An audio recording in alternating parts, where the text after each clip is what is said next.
Hey guys, so I've accumulated a bunch of stuff to sell on Craigslist, and I just want to shoot this video to create an example video for you guys of how I go about the 4-step process. Alright, so the first thing is I grabbed a box and I went around my place grabbing all the stuff that I wanted to sell on Craigslist. At this point, I'm not picking and choosing what is going in the box. I'm just putting everything in there, and then I'm going to deal with that later on. So you can see a little bit of an example here. It's not too many items because I just did a batch like, a couple months ago.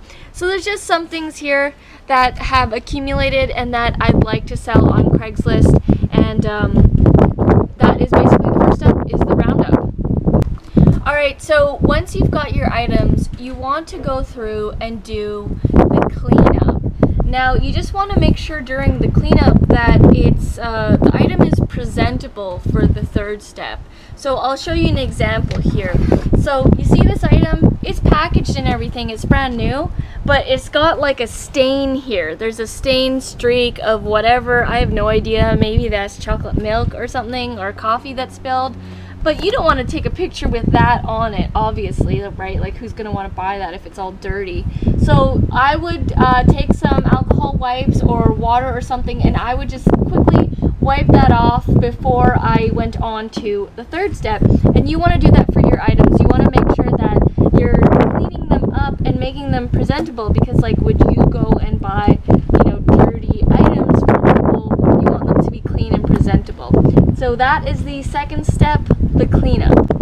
Okay, so once you've done the cleanup, the next step is the photo shoot.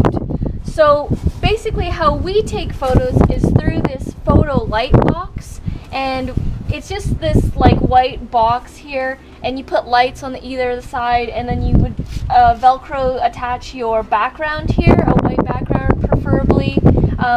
That's what we use. But I use that as an example. When I first started on Craigslist, I actually used white pieces of paper and white towels, or a background on the floor that wasn't too crazy. That's also something that you guys can do. So I would take, if you have small items, take 2 sheets of white printing computer paper and put your item on there, and I would use a cell phone. Even though we've got a photo light box here, I use my Samsung S3. It's not a professional camera at all. It's not even a professional cell phone, really. It's just it's an old cell phone. So basically, you don't need like any professional equipment. I use my cell phone still, and it works just fine.